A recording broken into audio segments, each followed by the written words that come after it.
No, I did not. Oh. I think we did though, didn't we? Mm-hmm. But, I missed one of your days. oh, well, that's all right. So did I. But it's true, wire is a filter. Wire is not perfect. Closer to perfect would be to convert those waveforms into light, send them through fiber optics, and then convert them back to electricity when they get where they're going. Then you don't have this big long stretch of wire that you have to maintain the integrity of the system. Okay, so what's the way around that? Well, there's really not a whole lot of different ways around that other than spending a lot more money for better wire. Or sending the information more slowly at a lower frequency. If I send the information at a lower frequency, what happens? It's gonna let it pass.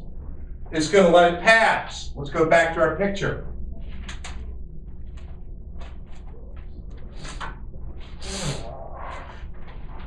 My wire is going to pretty much have its filtering characteristics built into it.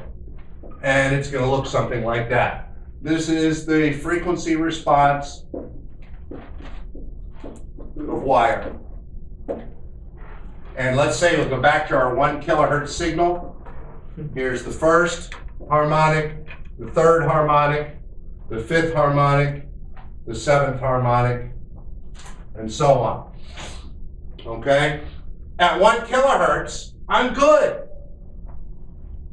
All my harmonics, or at least the relevant ones, are within that cutoff point of the filter. But what happens if I decide I want to increase the frequency that I send the information? Okay, maybe I decide to try to put it in other terms. I decide I want to send 100 million bits per second instead of 500 bits per second. Well, I'm going to send that data a lot faster. I've got to have a lot faster ones and zeros to be able to send more data faster. That means my frequency is going to go up, right? Then my first harmonic is going to be here. My third harmonic is going to be here. My fifth harmonic is going to be here, and my seventh harmonic is going to be there. Looking at the green. The green represents a higher frequency.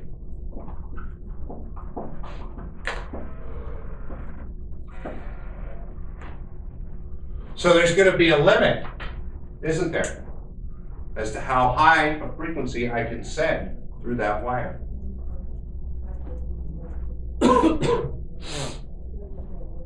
That's why they tell you, and I think you probably see it in, I guess a lot of people like to hang on this thing, because it's the only, but that's why they tell you whenever you make circuits and you design and build circuits, always try to keep your wires as short as possible.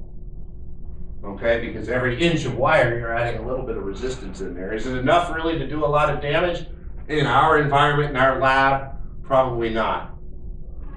But when you start sending data at a couple hundred megahertz through a long piece of wire, you're going to see that your signal is going to change.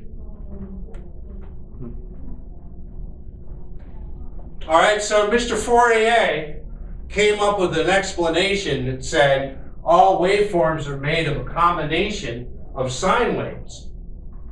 Okay? We took that, we used that to explain time and frequency domain.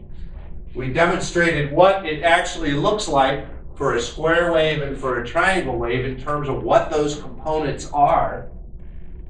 And then we looked at what happens when we filter it. And we also discovered that we don't even have to try to filter it, do we? Just the fact that we're moving it from one place to another, it's going to get filtered because the wire itself is a filter. Okay? So it's kind of like, well, we're kind of up against the wall here, aren't we? Because I really can't control the frequency response of that wire. When you go to buy wire, and I certainly encourage you guys to look it up on the internet, go shop for some wire. You'll see capacitance per foot, inductance, and resistance per foot of different types of wire. Okay? When you look at that, remember what that's for. Why do we care? Because all of those things involve some form of filtering. Okay? Questions?